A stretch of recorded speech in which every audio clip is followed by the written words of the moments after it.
అధ్యక్ష వారింకా పల్లా రాజేశ్వర రెడ్డి గారు గౌరవ సభ్యులు అధికారంలో ఉన్నాము మేమేం చెప్తే మీరు వినాలి అనేటువంటి సైకాలజీ ఫీలింగ్లోనూ ఆ పక్షాన్ని ఉన్నటువంటి దయచేసి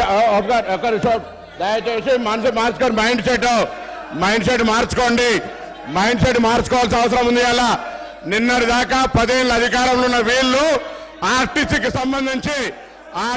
సంబంధించి తెలంగాణ ఉద్యమం కోసం నై చలేగా బస్ కప్పయ్యా నై చలేగా అని ఉద్యమం చేసిన వాళ్ళ గురించి పట్టించుకోని వీళ్ళు 60 రోజులు సమ్మె చేస్తే ఆత్మహత్యలు చేసుకుంటే పట్టించుకోని వీళ్ళు ఇలా ఆర్టీసీ గురించి మాట్లాడుతున్నారు. అధ్యక్ష ఇలా తెలంగాణ ప్రభుత్వం అధికారంలో కాంగ్రెస్ పార్టీ వచ్చిన తర్వాత ఇప్పటి వరకు 15 కోట్ల మంది పైగా మహిళా అక్క చెల్లెళ్లకు ఉచితంగా ఇలా బస్ సౌకర్యం ఇచ్చినామని మనం చేస్తున్నాం. 535 కోట్ల రూపాయల విలువ కలిగేటువంటి బస్ ఫేర్స్ ను ప్రభుత్వం భరించింది. అధ్యక్ష ఇలా వీళ్ళు మాట్లాడుతున్నారు. పెద్దలు గౌరవ మాజీ మంత్రి హరీష్ రావు గారు అనాలోచిత డిమాండ్ 15,000 ఆటోకి ఇవ్వాలంట నెలకు. మీరేమిచ్చారు? 1000 రూపాయలని ఇచ్చిందా? ఒకవైపు ఆటో పన్ను రద్దు చేస్తున్నామని ఛానళ్ళ పేరు మీద 1000 రూపాయలు వీపులు కొట్టిన ఆటో కార్మికుల దగ్గర పోయి మాట్లాడదాం.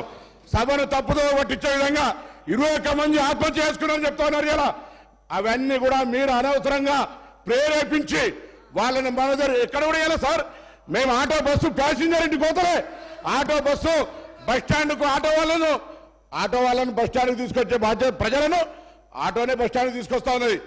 బస్సు ప్యాసింజర్ ఇంటికి పోతలేదు. మారిపోయింది ఎక్కడ అధ్యక్ష? మేము మహిళలకు మీకు నిజంగా ధైర్యం ఉంటే మీ ప్రభుత్వంలో ఉన్నటువంటి వాళ్ళు చేయలే మేము ఇలా తెలంగాణ అక్క చెల్లెలకు కూర్చొని వద్దా చెప్పండి. మీరు వ్యతిరేకిస్తున్నారో చెప్పండి. స్పష్టంగా చెప్పకుండా దొంగ తిరుగుడు ఎవరేమో ఇలా దయ్యాలు వేదాలు వాళ్ళు ఇచ్చినట్టు పెద్ద పెద్ద దొరలు ఆటోలు వస్తా ఉన్నారు. ఎన్నడూ పెంచి కార్లు దిగిన వాళ్ళు ఆటోలో వస్తున్నారు. ఆటో కార్మికులను అవమానపరుస్తా ఉన్నారు. ఆటో కార్మికులు కూడా తెలంగాణ బిడ్డలు తెలంగాణ కోసం ఉద్యమించారు. అహంకార ఫ్యూడల్స్ ఆటోలు వస్తా ఉన్నారు. ఏం ఫ్యూడలిజం ఇది? ఆటో జీవనోపాధిగా నడుపుకుంటే